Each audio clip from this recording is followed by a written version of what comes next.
So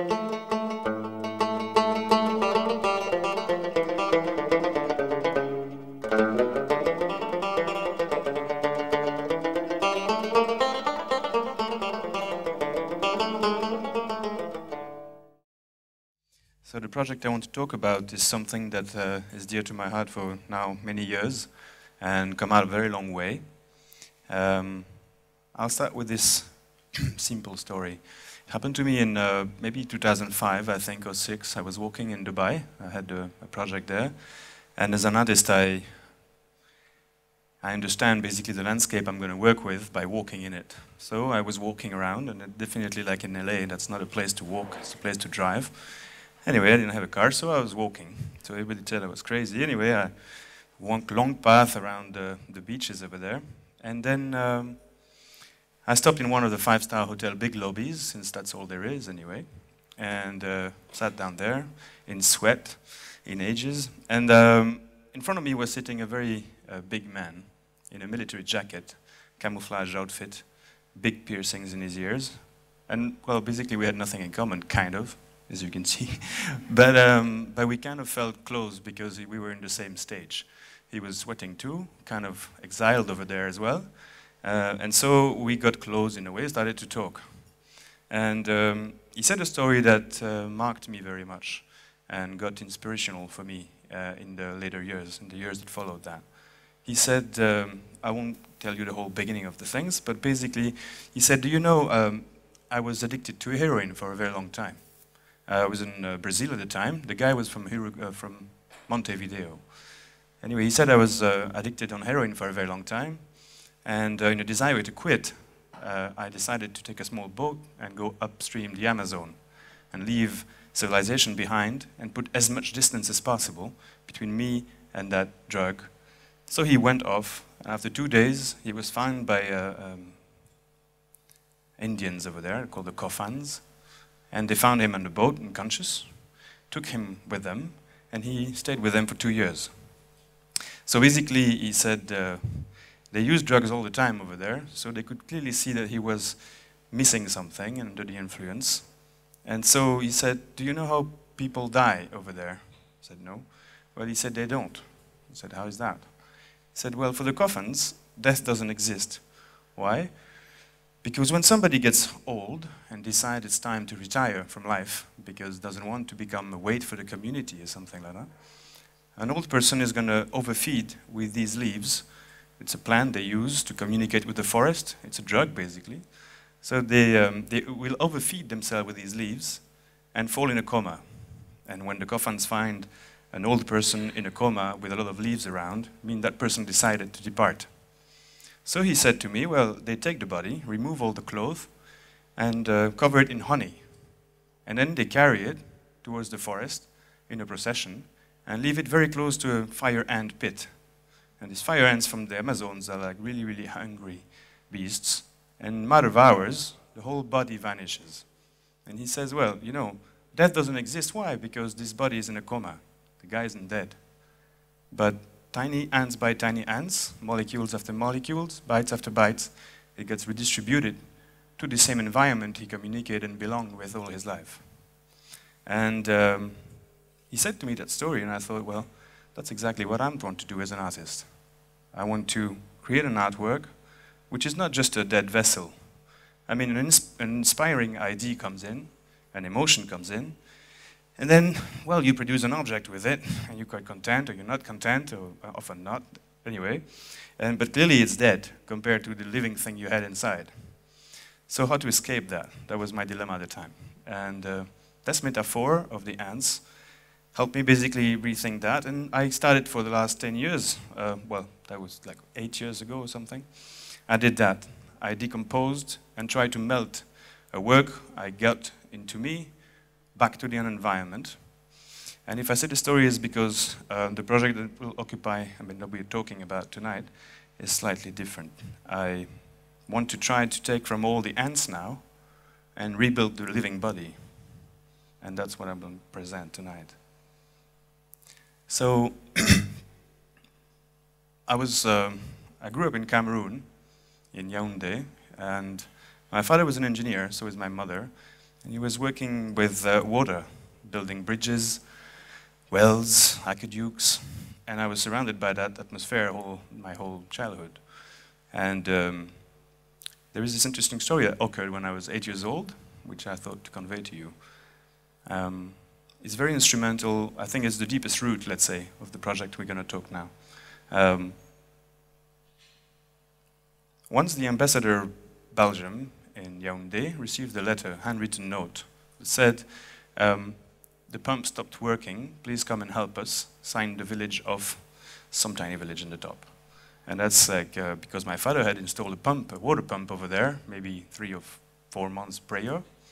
And so my father was called up and said, well, you have to rush over there, because this letter took a month and a half already to reach down to the capital in the south, so maybe they're all dead now, so please rush in. So he ran over there, and after 2 days of dirty tracks, he ended up there, and he see the pump working. So he's like, but wait, I have the paper, how comes this thing is working? And the chief of the village said, yes, we fixed it. He said, well, how do you fix that? It's 2 engineers to put it up.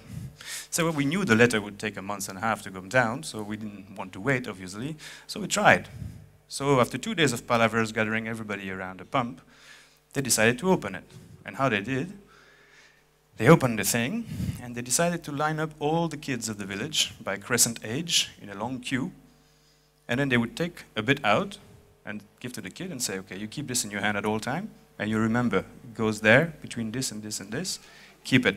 The kid was running, another one come, and so on and so forth. And after a while, they found a broken piece. And so they had a craftsman there, remake it to the identical, in a warthog tusk or something. And then they put it back in, and the kid went back, backward reverse, turn it on, water was pumped, the village was saved. So that was a story that accompanied me a long way. And bring to this next step, which was in Dakar in 2005, maybe. I was there, and I spent a lot of time with the blacksmith. They live in the dirt and the whole heat and everything, and it was really amazing. But anyway, what they were doing was interesting and inspirational to me, because you know how cars in Europe, after reaching, about 300,000 kilometers at the odometer, they end up being sent to Africa. So they go there, and then they do another 1 million there. It's taxis and I don't know what, maybe even airplanes or something. And then when that's finished, and the engine really cannot go any further, then these guys were taking it, and they would melt it down, and take the aluminum from the carburetors, and melt it in the ground, in this old casting technique using ground, and they would pull out spoons and kitchenwares with it. And I just was fascinated by the way engine that has an experience of 1,300 kilometers around the world suddenly ends up being a spoon, feeding its children. I mean, you can, as an artist, I can tell you that's a shocking thing. All right, so it took me like a lot of time to get over that. And then, well, time passed. And then I heard the story of this guy, Laraki. Abdeslam Laraki. It's an industrialist, like a designer, and from Casablanca. And in 2004, he decided to make a supercar, 100% Moroccan made. I guess that's the dream of every kind of, guy that really wants to show what he can do and stuff. So he likes big car. He makes yachts usually. Well, he decided to make a supercar. It's a Lamborghini model type, entirely made here, but to one exception, the engine. He needed a very, very, very big engine, a V12. And to make a V12 in Morocco, he thought that's not possible. Obviously, he tried maybe, I don't know. But so he decided to put a Mercedes V12 in that car. And he was shown at the Auto Salon in Geneva in 2004. And since now, he's been making more tiny series, of these models of supercars. They're called the Laraki. The one we're looking at is called the Fulgara. That was the first one. And when I heard of that story, I thought, okay, that's now. Because the engine thing, the pump, the ants, all of that was going in my brain like that. And I thought, what a beautiful thing an engine is. It's very compact. It's made of very, very diverse pieces. It all has to fit together to the millimeter for it to work. And the purpose of that, it has a purpose. Purpose is to move. things, to pump stuff out of the ground, water, for example, lift bricks of buildings. And metaphorically, as a poet, it interested me very much, because I thought, well, all this diversity that has to plug in so perfectly, it's a very good metaphor of the world, basically. And in my travels, since I did a lot of that, I saw a lot of craftsmen all over the world doing things. Usually they left aside. It's just this guy that does this stuff in the dirt. It's okay. I mean, in Europe now you have these guys that are really much more smart about it, but at the end of the day, craft is craft, kind of. And I thought, why wouldn't I take an engine, dismantle it, take some parts in my suitcase as I travel, and every time I see a guy that does interesting things with craft, I ask him to make a copy of that part. And then, you know, take it back with me, put it back in an engine, and gradually reassemble that engine that's made of all the parts of everywhere. And that's what I did. So I thought I'd finish the job of Laraki, where he stopped. Because what's a supercar without an engine, really? I'm not sure. But so then I decided to take the same engine from a wrecked X600 car I found in Latvia, in Riga. So I bought it there, drove it down to here, in my car. That's my car. It's a Picasso. Right? And then brought it here, and then I went to find a mechanic around. And I said, well, can you dismantle this? And then the guy looked at me saying, like, okay, I never touched anything but mopeds and like line 4 from this taxi you have there, but I mean, what's that? It's like, okay, we can try. You know how they go. The guy's called Abdeslam. We're still in contact. Oops, sorry. In art, it happens all the time. So he went for it. So we started to dismantle that engine. So bits after bits, we dismantled. So that's well, roughly 500 pieces, something like that. So then there is this interesting thing that happened to me. You know, my father always say, there is no good story without a woman in it. Oh, well, there was a woman there. It's true, isn't it? Yeah, so in mine there is one too. So basically, my lover came to visit me over there. And, well, I was there 9 months, so that's comprehensible. But then after 3 weeks of staying there, she ended up leaving with the founder and owner of the place I was doing the project in. Yeah, I know, that hurts. You know. Well, we're supposed to learn from everything, so I hope I learned from that. In any case, then I had to do something with that. So after 2 months going around in my head, and, you know, it's like being miserable, I thought, okay, I'm an artist, what can I do with that? It's material, like anything else. What can I do with that? So I thought, as this engine you see there was scattered between the hands of all these craftsmen around the country, suddenly my heart turns out in tiny bits. And this analogy came to me, and I thought, okay, so now I'm going to rebuild that heart as I rebuild this engine. Same job. And these craftsmen I had found, about 42 of them, very, very skilled man and woman, they decided to help me. I mean, basically where she failed, they didn't. And they went for it anyway. So then, gradually, bit by bit, we reassemble every part of that engine to the millimeter, obviously, because it has to be reassembled afterwards. And that means everything has to fit. Because in an engine, there is the belt, there is so many elements that makes it so that in that puzzle, if you lack a millimeter there, you're going to find it back somewhere else. So it's kind of the same in the human heart, isn't it? Craft is, I think, to industry what animism is to religion. It's the mother of it all. It's the grandmother. There is 3 million craftsmen in this country. It's 20% of the active workforce. That's like, I don't know how many Mercedes factories altogether. Their hands convey a knowledge and an experience that's broad, very broad. It's like, it's connecting to cooking. It goes all the way to, you know, where they went, the material they touch. Some have worked, that I work with now, have worked for now over 40 years on all the different materials you can find here.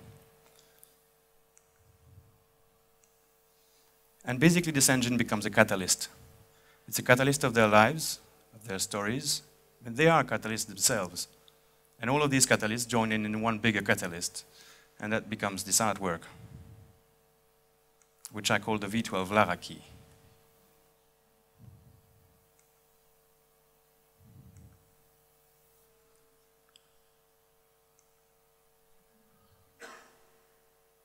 And you'll be able to see it at the Marrakech Biennale here, which is my pleasure. For me, it is a very important thing because it gathers all of what I've done in my life, I think, into one single item, which is composed of 465 pieces. So now I know how many pieces there is in a human heart. And then we reassembled it. Thank you. Inside out. So that was really a child, and I think I can say, with all the craftsmen that participated in making this, I mean, over 150 went through, 42 remained on the project, and all their names are signed at the bottom, sigiled in silver, as you can see, because one of the problems with craft here is that nobody signs their work anymore, and that's a big problem, because from there, then everything's possible. You can exploit people, they don't have proudness in what they do. Probably the fact that Morocco was a protectorate helped preserve such a diversity of skills. I think what's intriguing is that, you know, 20th century was a Fordist time. It's all about mass production and this chain. And today we speak of post-Fordism. In post-Fordism, the core thing of that is flexible specialization. Well, that seemed to me a very, very good description of craft. So what I want to do now with that, you know, I want to build a finduk, meaning I came here already 2 weeks ago, it started, so it's finished by now. And it's a process that's going to take years, probably. But I want to coalesce with me, around me now, these family members. I mean, these guys help me fix up my heart, so basically my heart stays with them now. And I'm very interested by them and what they convey, the catalyst they are, and what we can do. Because if you can do a Mercedes V12 with Moroccan craft, you can basically do anything. I mean, when I came here and I said, we're going to do this V12, the guys look at me and is like, yeah, inshallah, maybe. Like, try with plaster first, you can mold stuff. But anyway, later on I brought in pieces of it, so, impossible. Anyway, so it's about making things possible, but it's also about going beyond. So what I want to do after that is, with this tool, which is this atelier, where I gathered the men I had the most relationship with, I want to try and make a running engine, because everybody's going to say, yeah, of course, but it's not running. Well, we're going to try to make a Yamaha moped engine that runs with craft. Then we're going to probably take some time to make some helmets for the children here, because there is all these children going around in the same Yamaha thing without any helmets. So that's like public interest crafting, you can call it. A lot of need of that here as well. And I want to make maybe a D9, you know, this large Caterpillar engine the Israeli army used. And it's a civilian engine, I mean, Caterpillar. But they use it, you know, to go around over these houses and stuff. You can go through anything, that stuff. And they armored it. I think the engine of that, I'd like to take the engine of that, which is huge. It's probably the whole pedestal here. But then gather around with a craftsman residency, which I hope to establish. A lot of people from all over the world, and technically make a cosmopolitan D9, which means that craft and techniques, I mean, that engine is 53 materials, over 70 techniques, but then in the world there is a lot more. And well, that's a life work, but if I can do at one point an engine that gathers the techniques and the skills of all these people from everywhere, because when I hear the grand crafting techniques of the 18th century Mughal period, I think it's fantastic, but I'd like to do one now, it's 21st century, with everybody, and try to find bridges between craft and industry. Because often craft is left aside. Here people do massively they produce tagines and things like that constantly, but it's kind of a dead end. But their techniques can be very useful for the modernized industry, I think. That's what we're going to try to do. Thank you.